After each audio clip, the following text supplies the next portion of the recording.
एक और बहुत महत्वपूर्ण चीज है वृंदावन में, वृंदावन की रज, वहां की मिट्टी। और जब भी आप कभी वृंदावन जाएं तो ये काम अवश्य करना है, वहां की रज को लेकर अपने मस्तक पर अवश्य लगाना है। वृंदावन की रज अति पावन, वृंदावन की रज अति पावन, वृंदावन की रज अति पावन, वृंदावन की रज अति पावन। मस्तक लगाने को जी चाहता है, मस्तक लगाने को जी चाहता है, वृंदावन जाने को जी चाहता है, वृंदावन जाने को जी चाहता है, वृंदावन जाने को जी चाहता है, वृंदावन जाने को जी चाहता है, जी चाहता है, जिया चाहता है, जी चाहता है, जिया चाहता है, जी चाहता है, जिया चाहता है, जी चाहता है, जिया चाहता है। राधे राधे गाने को जी चाहता है, राधे गाने को जी चाहता है, वृंदावन जाने को जी चाहता है, वृंदावन गाने को जी चाहता है।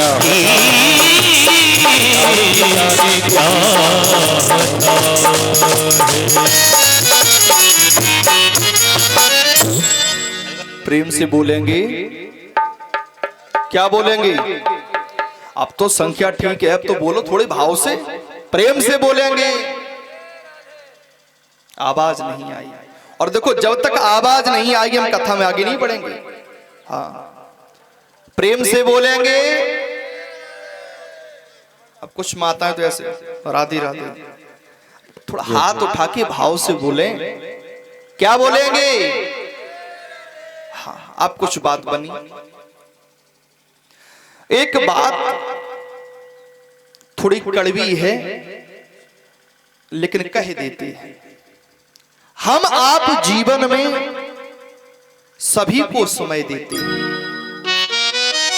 पति को, पत्नी को, माता को, पिता को, बच्चों को, सभी को समय देते हैं। लेकिन विचार करना, जिसने हमें समय दिया, क्या हमने उसे समय दिया? जिसने हमें समय दिया, क्या हम उसे समय देते हैं? ये विचार करना पड़ेगा। हम उसे कितना समय देते हैं? जिसने हमें समय दिया उसके लिए भी समय निकालिए। घर गृहस्थी के काम ये जीवन पर्यंत आपके चलते रहेंगे। जब तक आपकी श्वास चलेगी तब तक आपको घर गृहस्थी के कार्य करने पड़ेंगे, ये सारी जिम्मेदारियां उठानी पड़ेंगी। लेकिन थोड़ा सा समय निकालकर जिस परमात्मा ने हमें समय दिया है उसकी कथा को सुने, उसमें भी मन लगाएं, तो फिर कुछ बात बने। और नहीं तो महाराज, आज मनुष्य की चुनरी मिली है, कल हो सकता है कोई जानवर बना दिए जाए। 84 लाख योनियां हैं, कहां कहां भटकना पड़े। तो आज समय है, कलयुग में केवल भगवान के नाम से उद्धार है। केवल भगवान का नाम लेते रहे, इसी से आपका उद्धार हो जाएगा। बस इतनी सी बात आप लोग समझ लें। सूत जी कह रही है ऋषियों से, ऋषियों ये जो भागवत की कथा है ये 7 दिन में सुननी चाहिए। ऋषियों ने कहा महाराज 7 दिन में, 7 दिन में ही क्यों? हमारा मन हम 9 दिन में कथा सुने, 8 दिन में सुने, 11 दिन में सुने, या 5 दिन में ही सुने। आखिर 7 दिन में ही भागवत की कथा क्यों सुननी चाहिए? इसका सप्ताह पारायण का विधान क्यों है? सूत जी ने कहा ऋषियों, जब से सनकादिकों ने नारद जी को यह कथा 7 दिन में सुनाई। तभी से सप्ताह विधि प्रारंभ हो गई। ऋषियों ने कहा, महाराज, नारद जी ने 7 दिन बैठकर एक स्थान पर भागवत की कथा सुनी। बोले, हाँ। नारद जैसा वीतरागी संत जो कहीं 2 घड़ी से ज्यादा टिकता नहीं, ऐसा संत 7 दिन तक एक स्थान पर बैठा रहा। बोले, हाँ। और नारद जैसा संत जो सदैव भगवान का नाम लेते रहते हैं, उन्हें क्या आवश्यकता पड़ गई जो 7 दिन तक भगवान की कथा सुनी। सूत जी महाराज ने बड़ी सुंदर कथा सुनाई। ध्यान से आप लोग सुनेंगे। भागवत जी के महात्म में 2 कथाएं हैं। भक्ति नारद संवाद और दूसरा गोकर्ण उपाख्यान। तो ये भागवत के महात्म की पहली कथा है। सूत जी कह रहे, ऋषियों, अब इस बात को सुन लो ध्यान से। एकदा हि विशालायां चत्वारि ऋषयो मला सत्संगार्थं समायाता ददृशुस् तत्र नारद। एक बार विशालायाम, विशालापुरी कहते हैं बद्रीनाथ धाम को। बद्रीनाथ धाम में सनक, सनंदन, सनातन, सनत कुमार 4 भाई सत्संग की इच्छा से भ्रमण कर रहे हैं कि कोई सत्संगी महात्मा मिल जाए तो बैठकर फिर सत्संग हो। तब तक सामने से नारद जी आते दिखाई दिए। तो आज 4 महात्मा बड़े प्रसन्न हो गए। आहा हा, नारद जी आ रहे हैं तो आज बैठकर सत्संग होगा, हरि चर्चा होगी। देखो, जिसका जैसा स्वभाव होता है वह व्यक्ति वैसा ही आचरण करता है। जो सत्संगी जीव होते हैं वो चाहते हैं कोई सत्संगी जीव मिले तो बैठकर हरि चर्चा हो। अच्छा, कोई मदिरा पान करने वाला हो, शराब पीने वाला, वो चाहेगा कि 1 से 2 हो जाए तो फिर शाम को कुछ बात बने बैठ के। तो जिसका जैसा भाव स्वभाव वैसा ही उसका आचरण। तो सामने से नारद जी आते देखे तो 4 भाई बड़ा प्रसन्न हो गए, आज हरि चर्चा होगी। लेकिन जैसे ही नारद जी महाराज पास में आए तो आज सनकादिक महाराज घबरा गए। नारद जैसा वीतरागी संत, लेकिन आज नारद जी का मुख कमल मुरझाया हुआ है। मस्तिष्क पर चिंताओं की रेखाएं दिखाई दे रही हैं। सनकादिकों ने कहा, नारद जी, कथम ब्रह्मन् दीन मुखा कुत चिंता तुरो भवान त्वरितम गम्यते कुत्र कुतश्चा आगमनम तब इदानीम शून्य चित्तो अस गतवित्तो यथा जना तवेदम मुक्त संगस्य नोचितम बदकारणम। नारद जी, आप चिंता में हैं, आप परेशान हैं, और आप जैसा संत परेशान है। नारद जी, आपका मुख कमल तो ऐसे मुरझाया हुआ है जैसे किसी महाकृपणी कोई व्यक्ति बहुत लोभी हो और ऐसे लोभी व्यक्ति का धन एक झटके में चला जाए, फिर उसकी जो दशा हो जाती है। नारद जी, आज आपकी दशा ऐसी ही दिखाई दे रही है।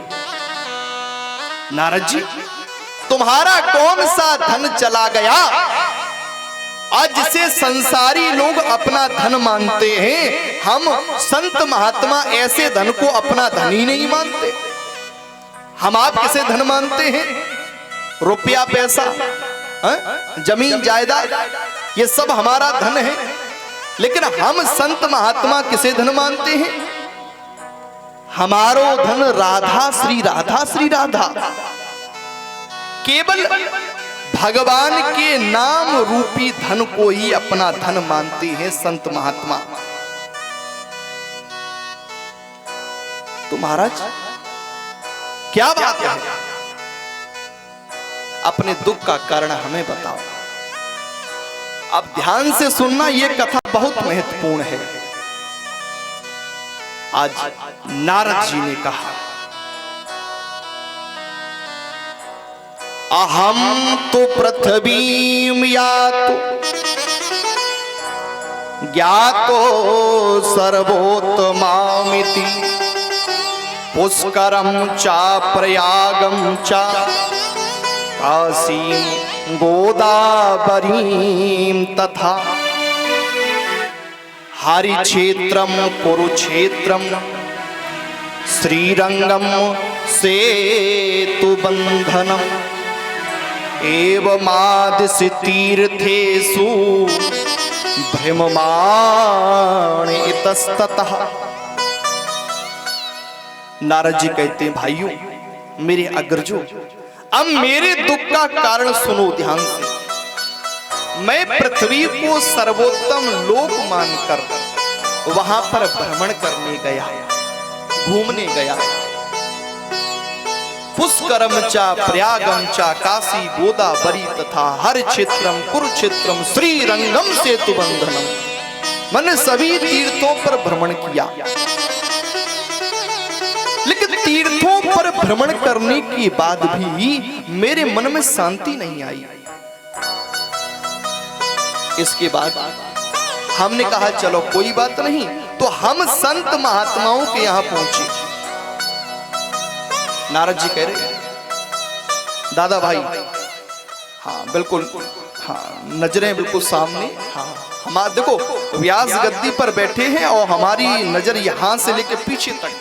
अच्छा अच्छा, तो बिल्कुल एकदम सावधानी से आप लोग कथा सुनेंगे, हाँ प्रेम से बोलेंगे।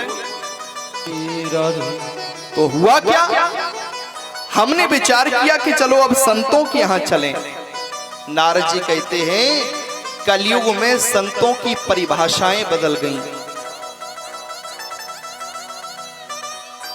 पहले जो जितना त्यागी संत हुआ करता था, वैरागी संत हुआ करता था, उसका बड़ा सम्मान हुआ करता था समाज में। और आज के समय में जो जितना दिखावा करेगा, जितना उसका वैभव होगा, उसे बहुत बड़ा संत माना जाएगा ये कलयुग में। हाँ अच्छा, अभी कोई साधारण सा संत आप लोगों के मध्य में आ जाए, हाथ में कमंडल लिए, जिसके पास चप्पल भी ना हो, केवल भगवा वस्त्र पहने हैं, और अभी आप लोगों के पास आ जाए तो कोई खड़ा होकर प्रणाम नहीं करेगा, करेगा कोई? और अभी कोई संत महात्मा फॉर्च्यूनर से, BMW से, और उसके पीछे 10 गाड़ी और 4 कमांडो अभी उतर पड़े, सभी लोग अरे महाराज, बड़े महाराज आई, बड़े महाराज। उसका आचरण कैसा है कोई मतलब नहीं, लेकिन महाराज बड़े संत हैं, बड़े जल्दी चलो, अभी आप लोग दौड़ोगे। ये कलयुग का प्रभाव है। तो नारद जी कहते हैं कि हम एक महात्मा के आश्रम के बाहर पहुंचे। उसका बहुत बड़ा आलीशान आश्रम, बड़े बड़े सुंदर सुंदर वाहन खड़े हैं। हमने एक से पूछा, भैया ये इतना सुंदर आश्रम? बोले त्यागी महात्मा का नाम है, त्यागी महात्मा, जो कुछ नहीं लेते। हम कुछ लेते नहीं, बस यहाँ चढ़ाते, लेते कुछ नहीं। बोले त्यागी महात्मा, और इतना बड़ा वैभव उनका। फिर हम आगे बढ़े तो एक आश्रम के बाहर हमने क्या देखा, बहुत शोर शराबा हो रहा था, लोग बहुत शोर कर रहे थे। हमने फिर वहां एक से पूछा, भैया ये आश्रम किसका? बोले मौनी महाराज का। नाम मौनी महाराज, और इतना शोर शराबा? बोले हाँ। फिर आगे बढ़े, फिर एक जगह हमने आश्रम देखा तो छोटे छोटे से बच्चे खेल रहे हैं, छोटे छोटे से। हमने कहा ये बच्चे किसके हैं? बोले इन्हीं ब्रह्मचारी महाराज के हैं। तो नाम ब्रह्मचारी और बच्चे खेल रहे हैं। संतों की परिभाषाएं बदल गईं। नारद जी कहते हैं बड़ा दुखी हुए, ये कलयुग है। मैं एक बात के लिए निवेदन करना चाहता हूं आप सभी लोगों से, प्रत्येक संत ऐसा नहीं है, हाँ ऐसा नहीं मानना कि सभी संतों की परिभाषाएं बदल गई। आज भी बहुत बड़े बड़े त्यागी महात्मा संत हैं जो कुछ नहीं लेते और केवल भगवान के नाम से ही वो चल रहे हैं। और आज इसका जो सबसे बड़ा उदाहरण है कलयुग में, मैं एक उदाहरण देने जा रहा हूं आप लोगों को, और इससे बड़ा उदाहरण आज कलयुग में हो ही नहीं सकता। प्रेमानंद महाराज का नाम आप लोगों ने सुना होगा। श्रीधाम वृंदावन में प्रेमानंद महाराज जी त्यागी महात्मा, कभी किसी से कुछ नहीं मांगते, और 18 साल से उनकी दोनों किडनियां खराब हैं।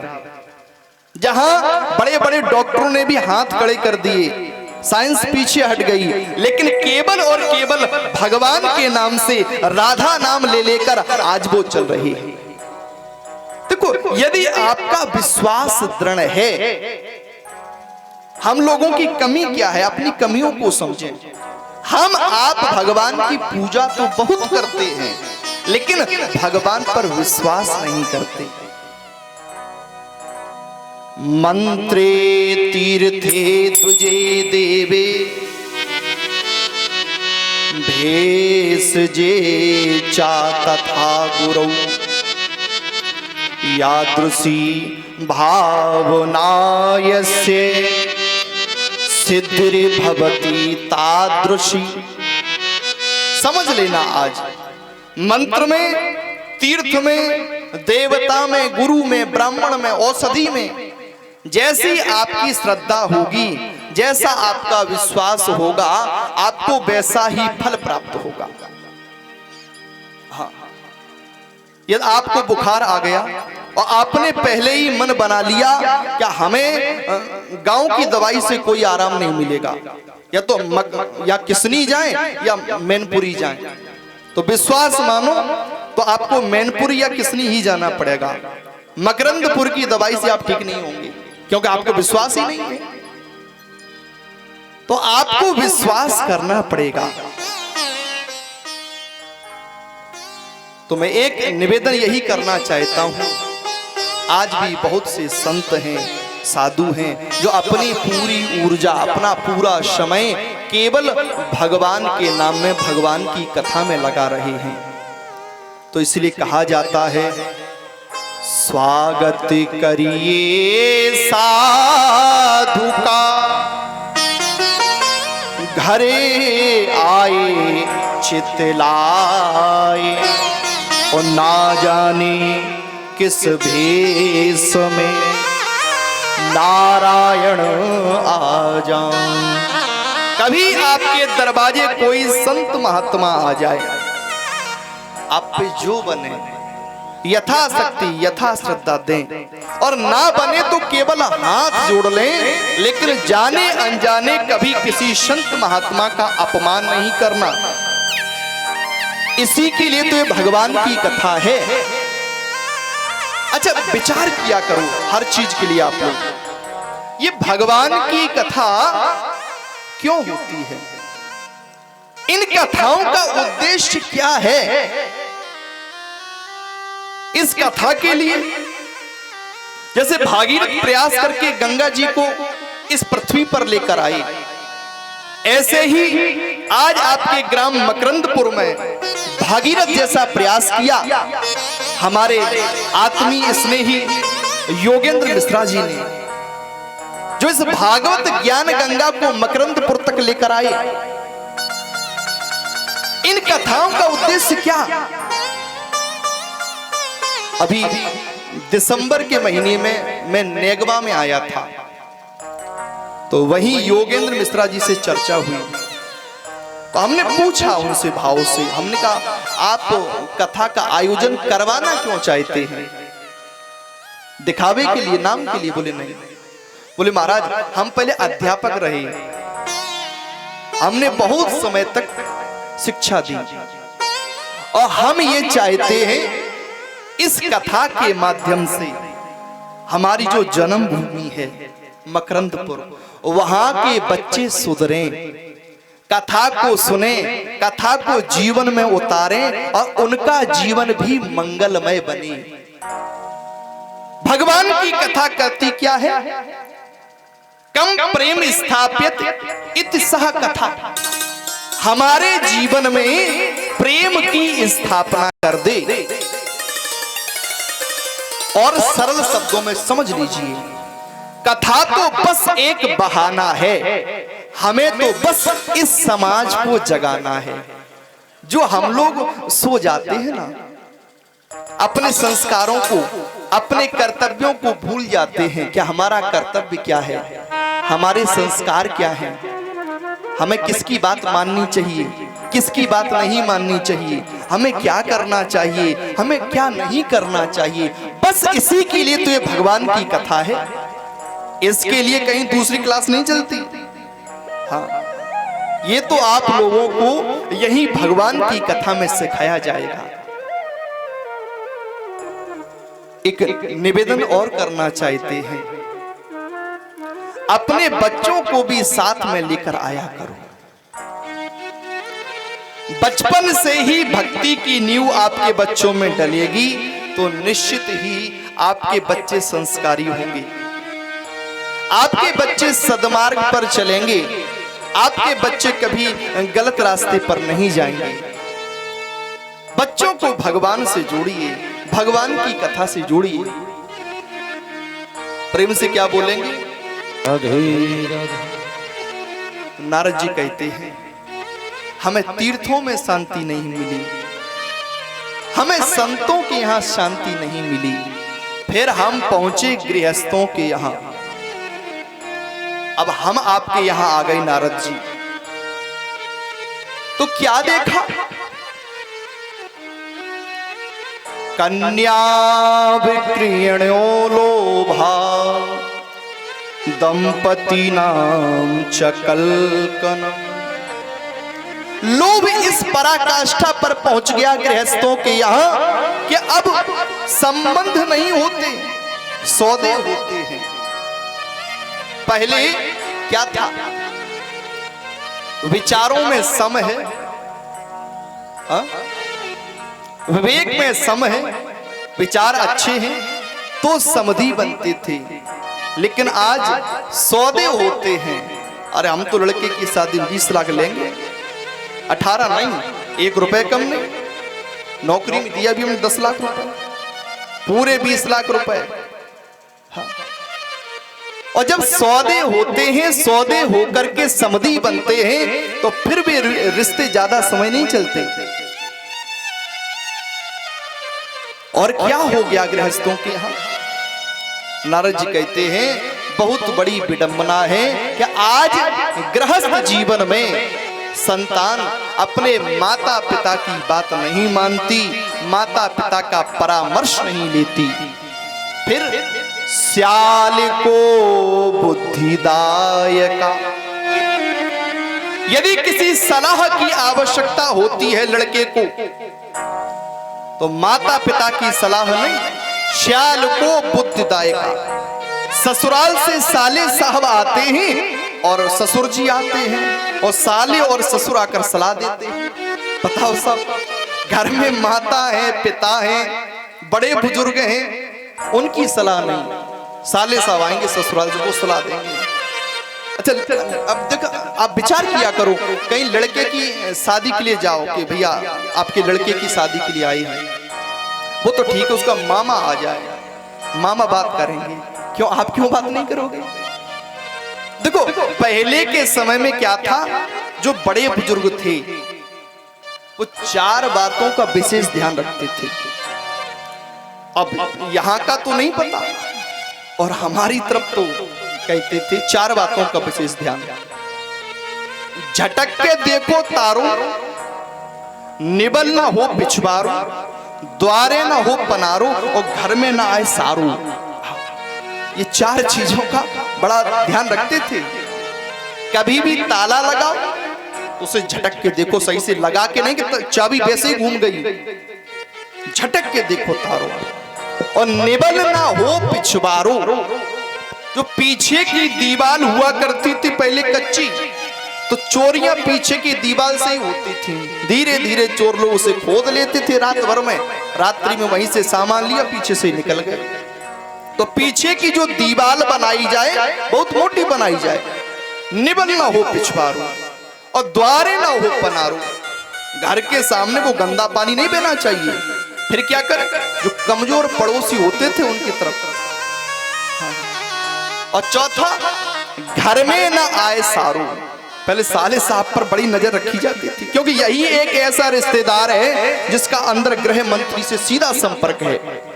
और ये बाहर आया, सबको प्रणाम, दीदी कहाँ है, बहन जी कहाँ है, तुरंत घर के अंदर। तो पहले बड़ा ध्यान रखा जाता था।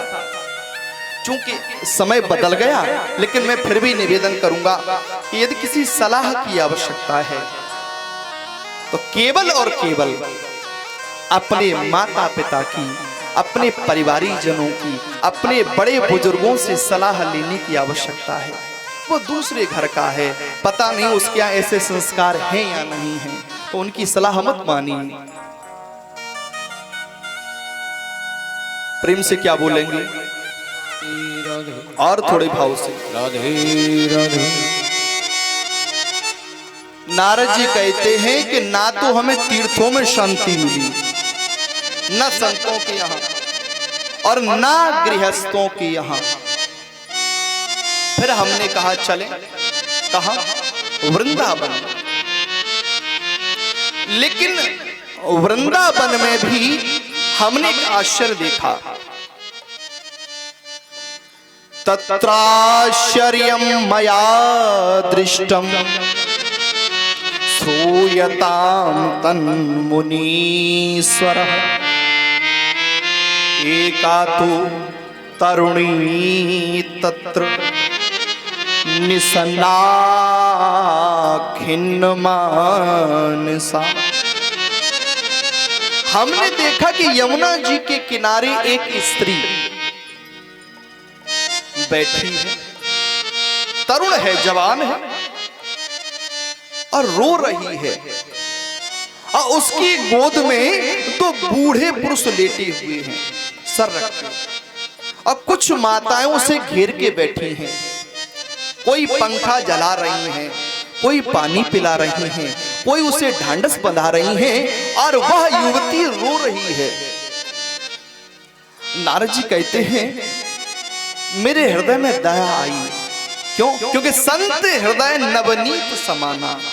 संतों का हृदय बहुत कोमल होता है। हमने कहा चलो हम संत हैं, इस स्त्री का दुख हम कुछ दूर करें, हम उसकी तरफ चले।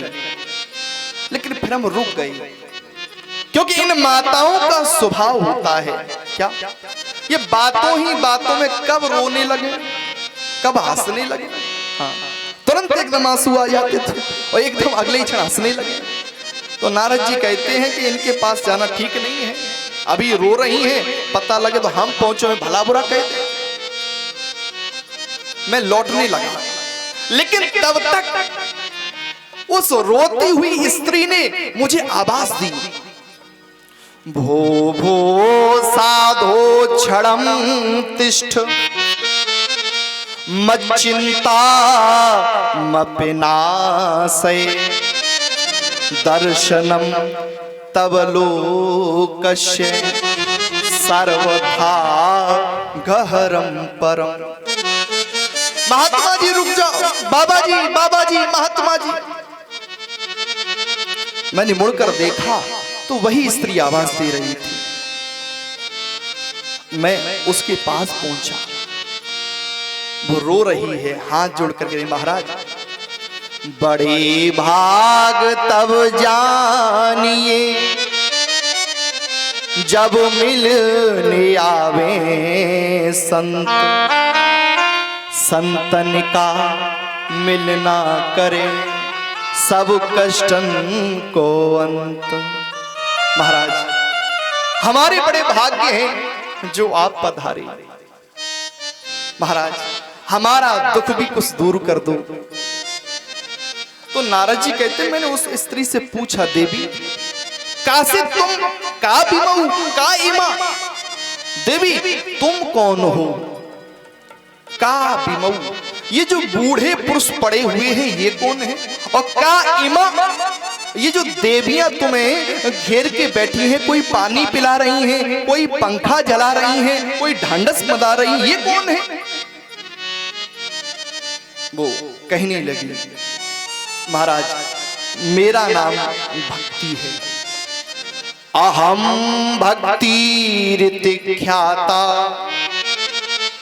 इमौ में तनयौ मतौ, ज्ञान वैराग्य नामानौ काल योगेन जर्जरौ।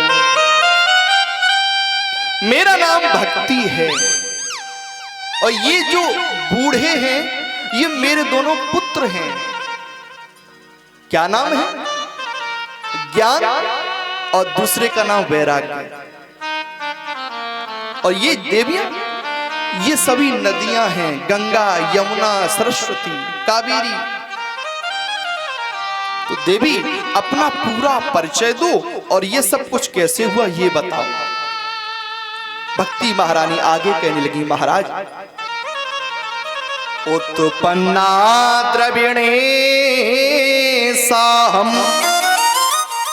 वृद्धिं कर्णाटके गता, क्वचित क्वचिन महाराष्ट्रे गुर्जरे जीर्णतां गता। उत्पन्ना द्रविणे साहम, मैं द्रविण देश में पैदा हुई। द्रविण देश कहते हैं दक्षिण भारत को। वृद्धिम कर्णाटके गता, और कर्नाटक में मैं बड़ी हुई। क्वचित क्वचिन महाराष्ट्रे, महाराष्ट्र आदि प्रदेशों में मेरा बड़ा भारी सम्मान हुआ। पर गुर्जरे जीर्णतां गता, लेकिन कहीं कहीं पाखंडियों से खंडित होकर मुझे भागना पड़ा। पाखंड क्या है? पापस्य खंडा इति पाखंडा, जो पाप का ही एक खंड है, पाप का ही एक भाग है, वह है पाखंड। तो मुझे भागना पड़ा। लेकिन जैसे ही मैं यहाँ श्रीधाम वृंदावन में आई तो व्रज की महिमा है कि मैं जवान हो गई।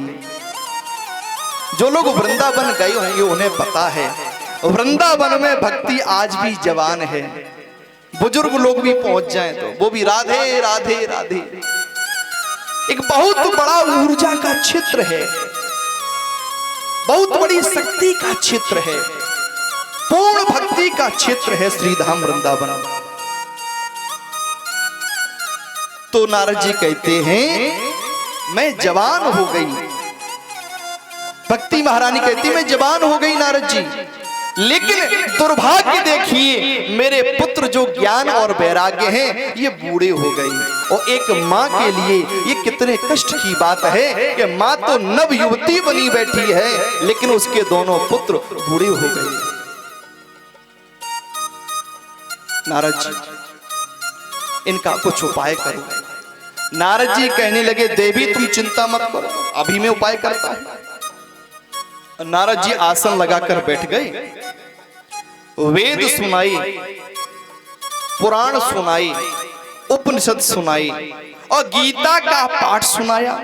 और गीता पाठैर मुहुर्मुहु, नारद जी कहते हैं सनकादि को हमने गीता का पाठ एक बार नहीं, गीता पाठैर मुहुर्मुहु, अनेक बार उन्हें गीता का पाठ सुनाया।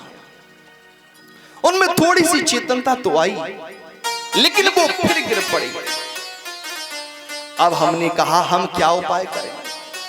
मन में सोचने लगे, तभी आकाशवाणी हुई, नारद जी उद्यम करो, तुम अवश्य ही सफल हो जाओगे, लेकिन उद्यम करो। अब नारद जी कहते हैं कि अभी तक मैं क्या उद्यम नहीं कर रहा था, मैं प्रयास कर रहा था। आकाशवाणी ने कहा, नारद जी एक ऐसा उद्यम करो जो तुम्हें विद्वान संत महात्मा बताएं। मैं वहां से चल दिया सनकादिको। अब मेरे सामने जो संत महात्मा आते हैं और मैं पूछता हूं कि भक्ति के पुत्र कैसे जवान होंगे, तो तमाम तो संत महात्मा कह देते हैं आज मेरा मौन व्रत है, बोलेंगे नहीं। कुछ हमें देखकर प्रणाम करके चली जाती है। कोई उपाय नहीं है, कोई बताने को तैयार नहीं है। अब भक्ति के पुत्र कैसे स्वस्थ होंगे। सनकादिकों ने कहा, नारद जी तुम बिल्कुल ठीक स्थान पर पहुंचे। अब तुम सुनो, भक्ति के पुत्र ज्ञान और वैराग्य भागवत जी की कथा से पुष्ट हो जाएंगे, जवान हो जाएंगे। नारद जी को विश्वास नहीं हुआ। कहा कि मेरे अग्रजों सनकादिकों, भागवत क्या है? यह वेद रूपी वृक्ष का पका हुआ फल है, श्रीमद् भागवत। तो जब हमने वेद सुना दिए, पुराण सुना दिए, उपनिषद सुना दिए, वह स्वस्थ नहीं हुए, तो भागवत से कैसे स्वस्थ हो सकते हैं? सनकादिकों ने बड़ा सुंदर उदाहरण दिया, आप लोग भी ध्यान से सुनना। कहा कि नारद जी, कोई व्यक्ति यदि ये कहे कि आम का फल कितना मीठा होता है, कितना स्वादिष्ट होता है, तो आम का वृक्ष और भी मीठा होगा। अब वो फल छोड़कर वृक्ष को खाने का प्रयास करे तो क्या होगा? वृक्ष से कोई स्वाद नहीं आएगा और दांत भी टूट जाएंगे। हाँ, तो इसी प्रकार से वेद रूपी वृक्ष का पका हुआ फल है भागवत, लेकिन इस भागवत की बहुत बड़ी महिमा है। तो महाराज अति शीघ्र कथा सुनाओ, भक्ति के पुत्र अति शीघ्र जवान हो। सनकादिकों ने कहा, नारद जी यहां नहीं, फिर कहा? ये भागवत जी की कथा गंगा द्वारे समीपे तु तटमानंद नामकम। इसके लिए सबसे अच्छा जो स्थान रहेगा हरिद्वार में गंगा जी के किनारे और आनंद नाम के तट पर। लेकिन नारद जी चलो हम तुम साथ चलते हैं, लेकिन इस कथा का प्रचार भी करते चलना। तो नारद जी चल रहे हैं और प्रचार करते हुए, चलो भैया सभी लोग हरिद्वार में गंगा जी के किनारे आनंद नाम के तट पर भागवत की कथा होगी। सभी से प्रचार करते हुए चल रहे। तो ये मानो भागवत की कथा हमें बताना चाहती है, हमें इस कथा का प्रचार प्रसार भी करना चाहिए। जितना हो सके हम आप इस कथा का प्रचार करें, और जितना प्रचार करेंगे तो उसका भी पुण्य हमें मिलेगा। अच्छा, जैसे आप लोग गलत बातों का प्रचार करते हैं, उसका क्या होता है? पाप मिलता है, पाप आपके खाते में जुड़ता है। तो क्या अच्छे कर्म का पुण्य आपके खाते में नहीं जुड़ेगा? वो भी तो जुड़ेगा। तो आज नारद जी महाराज प्रचार करते हुए आए और हरिद्वार पहुंच गए। सनकादिक गंगा जी के किनारे आनंद नाम का तट है। और देखो उस समय इस प्रकार की व्यवस्थाएं नहीं थी, इस प्रकार का टेंट, ये माइक ये कोई व्यवस्था नहीं थी उस समय। तो नारद जी ने क्या किया, वह गंगा जी की रेती को इकट्ठा कर दिया, उसका ढेर बना दिया, उसी पे सनक सरंदन सनकादिक चारों भाई बैठ गए। और देखो जब नारद जी ने इस कथा का प्रचार किया तो कथा सुनने कौन कौन आया? भृगुर वसिष्ठ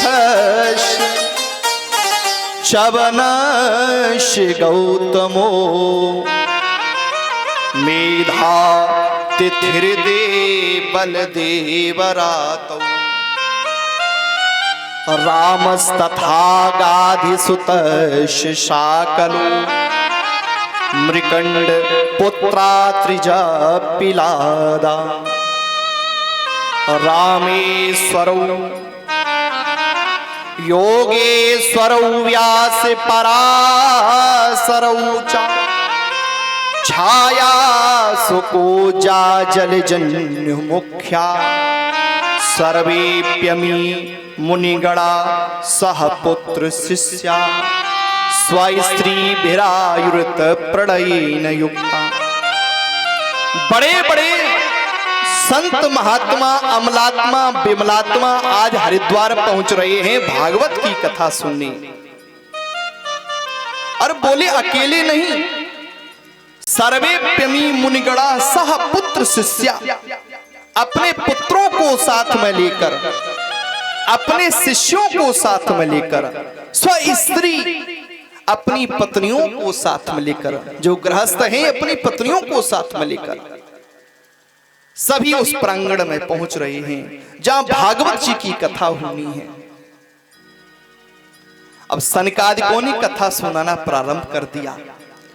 नारद जी प्रधान श्रोता बनकर बैठ गए और सनकादिक भगवान की कथा सुना रहे। करे नारद जी, सदा सेव्या श्रीमद् भागवती कथा यस्याः श्रवणे मात्रेण हर्षितं समाश्रयेत्। सदा सेव्या श्रीमद् भागवती कथा। इस भागवत की कथा को जब भी अवसर मिले हमेशा श्रवण करना चाहिए, सुनना चाहिए। क्यों? क्योंकि यस्याः श्रवण मात्रेण हर्षितं समाश्रयेत्। इसके सुनने मात्र से हरि भगवान हृदय में आकर विराजमान हो जाते हैं। ये इस कथा की महिमा है। और जिस समय सनकादिक नारद जी को भगवान की यह सुंदर सी कथा सुना रहे थे, और देखिए भागवत जी की महिमा, भक्ति महारानी अपने दोनों पुत्र ज्ञान और वैराग्य के साथ में वहीं प्रकट हो गईं और सभी के बीच में ताता थैया करके नृत्य करने लगी। भक्ति सुतौ तौ तारिणौ गृहीत्वा प्रेमैक रूपा सहसा विराशीत। श्री कृष्ण गोविंद हरे मुरारी नाथेति नामानि मुहुर्वदन्ति। कौन सा संकीर्तन कर रही हैं मैया? श्री कृष्ण गोविंद हरे मुरारी। आइए हम लोग भी बड़े भाव से 2 मिनट भगवान नाम संकीर्तन करते हैं। श्री कृष्ण गोविंद हरे मुरारी, हे नाथ नारायण वासुदेव। श्री कृष्ण गोविंद हरे मुरारी, हे नाथ नारायण वासुदेवा।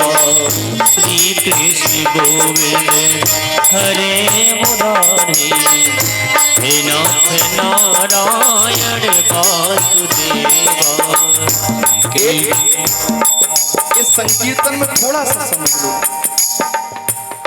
श्री कृष्ण गोविंद हरे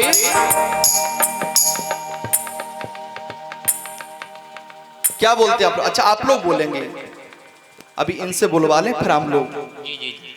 श्री कृष्ण गोविंद गाइए। हरे मुरारी। अच्छा इतनी संख्या है आप लोगों की, लेकिन आवाज यहां तक नहीं आ रही। हाँ आएगी नहीं आवाज? प्रेम से क्या बोलेंगे? अच्छा थोड़ा सा हम समझाना चाहते वो समझ लो।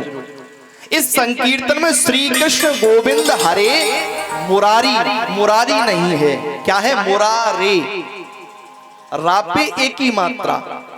और हे नाथ नारायण वासुदेवा नहीं है, वासुदेव। हाँ वासुदेव। तो ये जो आप लोग गलती करते हैं ये आज समझ लो, और संकीर्तन में पुनः गलती ना हो। तो आइए हमारे साथ आप लोग आइए। श्री कृष्ण गोविंद हरे मुरारे, हे नाथ नारायण वासुदेवा। कृष्ण गोविंद हरे मुरारे, हे नाथ नारायण वासुदेव। श्री कृष्ण गोविंद हरे मुरारी, हे नाथ नारायण वासुदेव। ओ श्री कृष्ण गोविंद हरे मुरारे, हे नाथ नारायण वासुदेव। हे नाथ नारायण वासुदेवा। हे नाथ नारायण वासुदेवा। हे नाथ नारायण वासुदेव, हे नाथ नारायण वासुदेव।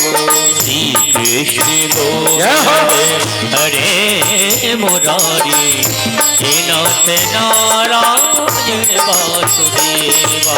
श्री कृष्ण गोविंद हरे मुरारे, हे नाथ नारायण वासुदेव। गोविंद मेरी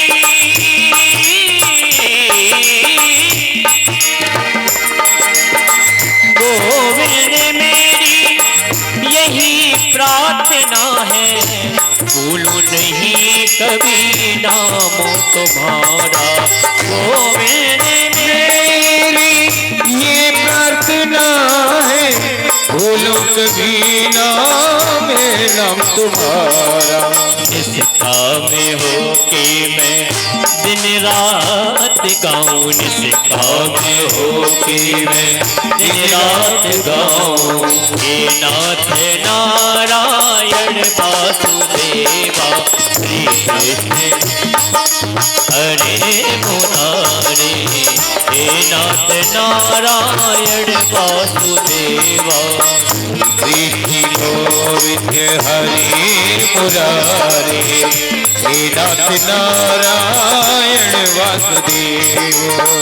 कानन दूसरो नाम सुने नहीं, एक ही रंग रंगो रंग होरो।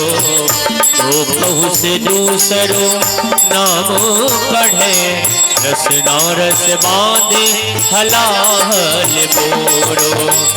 ठाकुर चित्त की ठाकुर चित्त की व्रत यही, हमसे निकटे तजो तज होरो। अरे बाबरिए अखियां जल जाए जो, सावरो छोड़े निहार से गोरो। सावरो छोड़ो निहार, दोनों हाथ उठाते हुए कहना है। कृष्ण गोविंद हरे मुरारी, हे नाथ नारायण वासुदेवा। कृष्ण गोविंद हरे मुरारी, हे नाथ नारायण वासुदेवा। अरे हे नाथ नारायण वासुदेवा। हे नाथ नारायण वासुदेवा, हे नाथ नारायण नारायण वासुदेवा। हे नाथ नारायण दोनों हाथ उठाते हुए श्री कृष्ण गोविंद हरे मुरारी। हे नाथ नारायण वासुदेवा। कृष्ण गोविंद हरे मुरारी। हे नाथ नारायण वासुदेवा। हे नाथ नारायण वासुदेवा। हे नाथ नारायण वासुदेवा।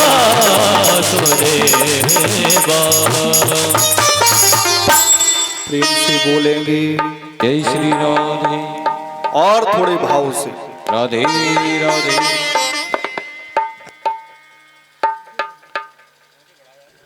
जब भागवत की कथा से भक्ति के पुत्र ज्ञान और वैराग्य पुष्ट हो गए, तो आज नारद जी ने सनकादिकों से प्रश्न किया, महाराज हमने अभी देखा भक्ति के दोनों पुत्र पुष्ट हो गए, जवान हो गए, तो उस भागवत की कथा से किस किस का उद्धार होता है? सनकादिक कह रहे नारद जी, ये मानवा पाप कृतस्तु सर्वदा सदा दुराचारी रता विमार्गगा क्रोधाग्नि दग्धा कुटिलाशिकामिनः सप्ताह यज्ञेन कलौ पुनन्ति ते।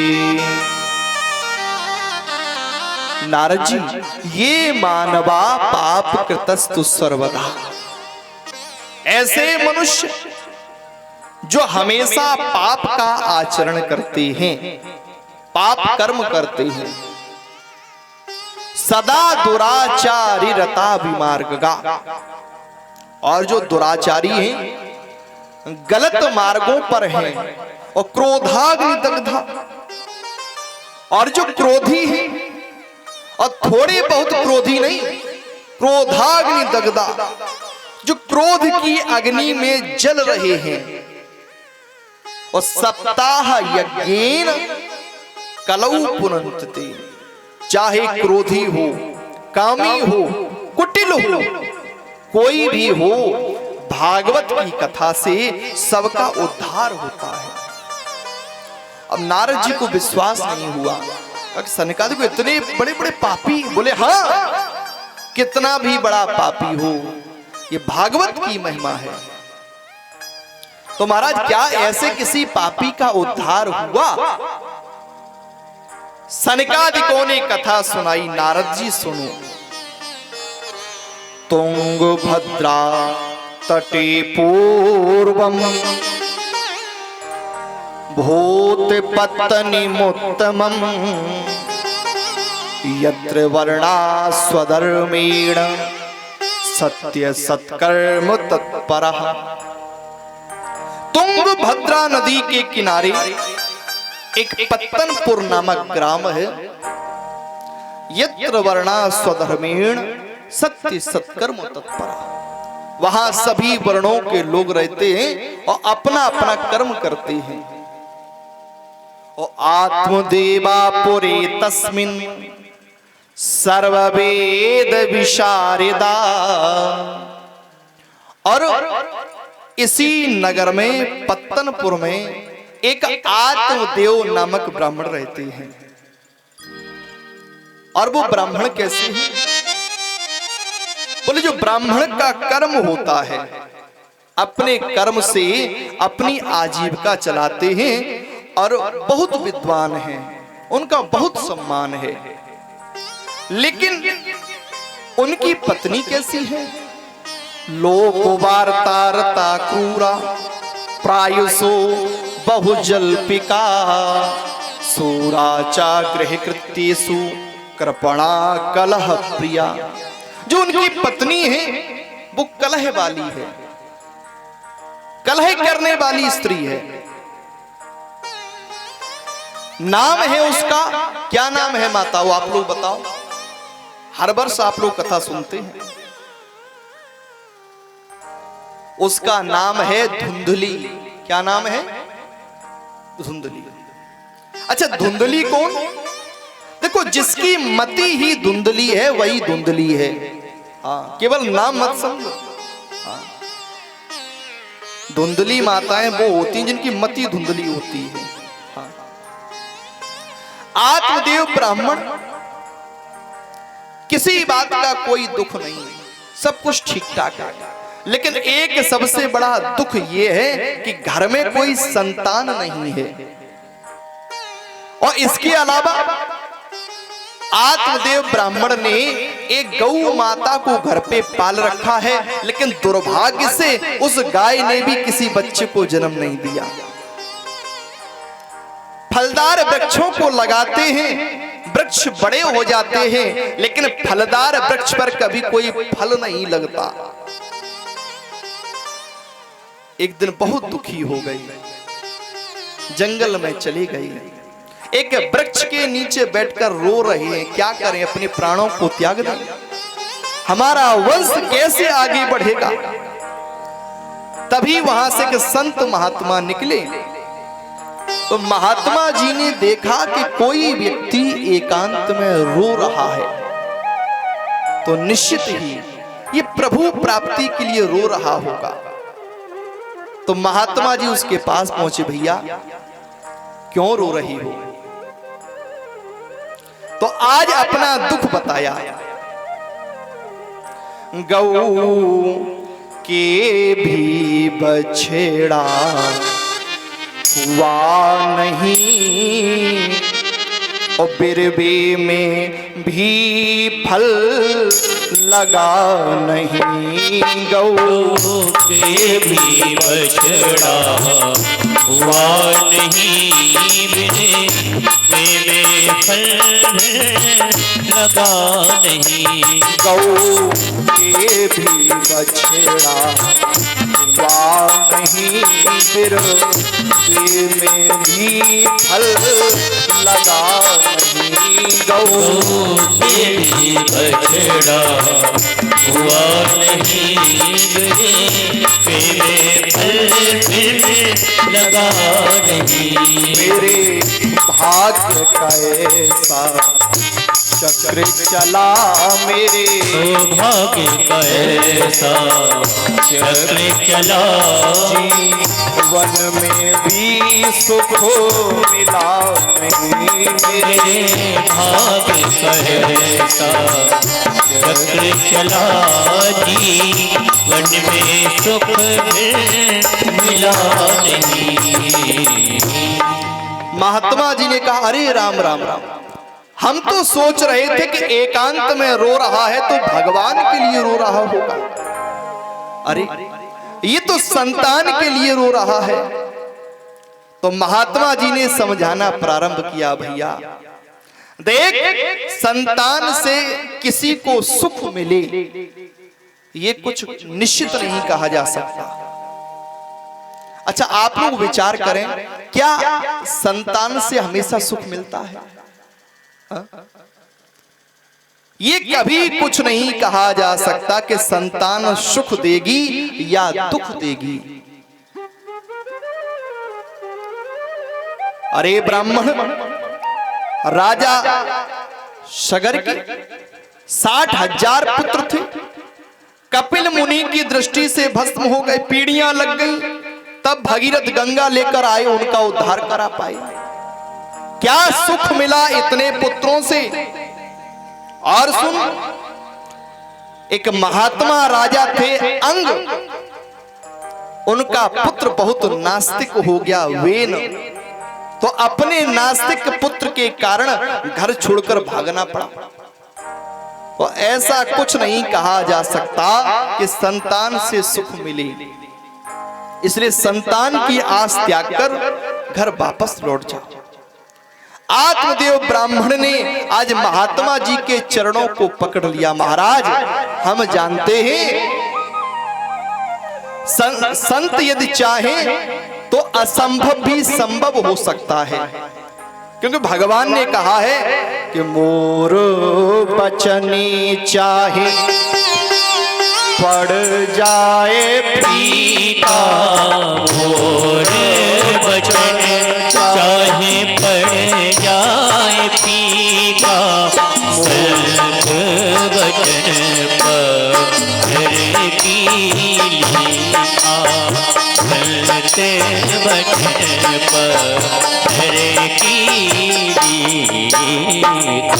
महात्मा जी के चरणों को पकड़कर आज कह दिया, महाराज या तो हमें संतान का आशीर्वाद दे दो, या हम अभी सर पटक देंगे, आपके चरणों में मर जाएंगे, और हम ब्राह्मण हैं, हमारी ब्रह्म हत्या का दोष आपको लगेगा। अब समझ लो। अब तो महात्मा जी के जब पीछे पड़ गया तो महात्मा जी ने झोली में हाथ डाला और एक फल निकाला, कहा भैया ले जाओ, अपनी पत्नी को खिला देना और कह देना पवित्रता से रहे, और यदि भगवान की कृपा हो गई तो निश्चित ही तेरे घर में संतान का जन्म होगा। आत्मदेव ब्राह्मण बड़ा प्रसन्न हो गई, फल लेकर घर आए, धुंधली को आवाज लगाई, अरे सुनती हो, देखो महात्मा का प्रसाद है और अब हमारे घर में भी संतान होगी। धुंधली के आचार विचार बिल्कुल ठीक नहीं थे। फल को लिया, खा लो खा लो, अभी नहीं, अभी हमने स्नान नहीं किया, हम स्नान करके खाएंगे। और उस फल को धुंधली ने रख दिया, फल खाया नहीं। अब इसकी पड़ोसन आई तो पड़ोसन से कहा, पड़ोसन ये हमारे पतिदेव एक फल लेकर आए हैं, किसी महात्मा ने दिया है और कहा कि इस फल को खाने से संतान का जन्म होगा। पड़ोसन तू मेरी बहुत शुभ चिंतक है, तू बता खाऊं कि ना खाऊं। तो पड़ोसन ने कहा, देख ये संत का प्रसाद है और संत का प्रसाद ग्रहण करना चाहिए, ये तो बड़े भाग्य से मिलता है, तेरा भाग्य है। तो आज धुंधली उस पड़ोसन से कहने लगी, देख पड़ोसन, यदि हमने फल खा लिया तो फल खाने से मेरा गर्व बढ़ेगा, और गर्व बढ़ेगा तो मेरे शरीर की शक्ति कम हो जाएगी, हम चारपाई पर आराम करेंगे, और उसी समय घर में यदि अग्नि लग गई तो हम कैसे भाग पाएंगे। पड़ोसन ने कहा, तू क्या सोचती रहती है, कहीं ऐसा भी होता है। अनेक प्रकार के कुतर्क किए तो पड़ोसन ने कहा कि तुझे जो दिखाई दे तू वो कर। समाज में कुछ लोग ऐसे होते हैं, दूसरों की सलाह तो जरूर लेते हैं लेकिन करते वही है जो उनके मन में होता है। बहुत से लोग ऐसे मिले, सबकी सभी बात मानी जाएगी लेकिन हमारे मन में जो होगा हम वो करेंगे। पड़ोसन ने कहा, तुझे जो दिखाई दे तू वो कर। चली गई। आज कुछ दिनों के बाद इसकी बहन आई तो अपनी बहन को पूरी बात बताई, कहा कि बहन तू बता, तू मेरी बहुत खास है, तू बता मैं इस फल को खाऊं या ना खाऊं। तो जैसी धुंधली और वैसी ही उसकी बहन कहने लगी, अरे सुन किसकी बातों में आ गई, खावे पहरे डोलते ये जोगी अवधूत, अरे बहने कहूं फलन ते होत न देखे पूत। कहीं फलों से भी संतान होती है। अरे किसकी बातों में आ गई, क्या करूं बहन, अब पंडित जी लेकर आए हैं, नहीं खाऊंगी तो फिर वो कहेंगे अरे तू ऐसा कर, तुझे संतान चाहिए, कालांतर में मेरे अभी गर्भ है, जो संतान होगी मैं संतान तुझे दे दूंगी, बदले में मुझे धन चाहिए।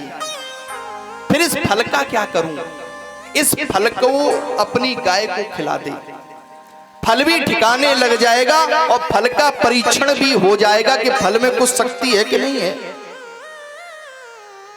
तो फल ले जाकर आज धुंधली ने गाय को खिला दिया और आत्मदेव ब्राह्मण को विश्वास दिलाती रही कि फल खाने से मुझे बहुत आराम है, मेरा गर्व बढ़ रहा है, बहुत आराम है।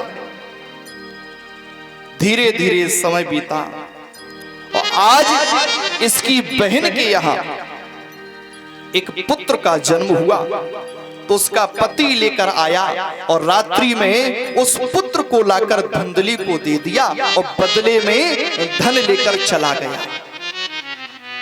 और सुबह होते ही धुंधली ने कहा, देखो स्वामी, भगवान की कृपा से हमारे यहाँ पुत्र का जन्म हुआ है।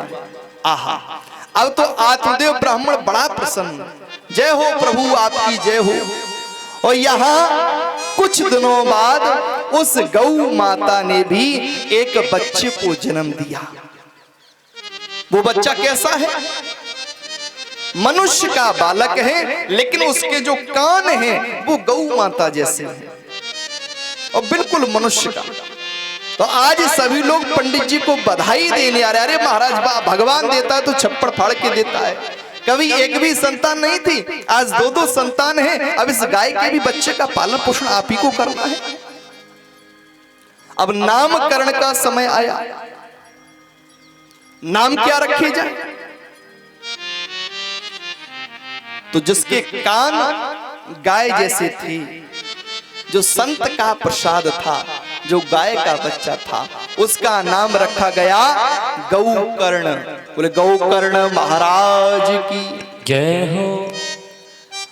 और जब धुंधली के पुत्र के नाम का अवसर आया तो उसने कहा, सुनो महाराज, 9 महीने गर्भ की पीड़ा हमने सही है, झूठ बोल रही, और पुत्र मेरा है, मैं इसका नाम रखूंगी।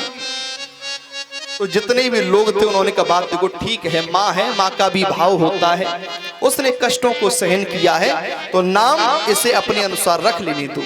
क्या नाम रखोगी?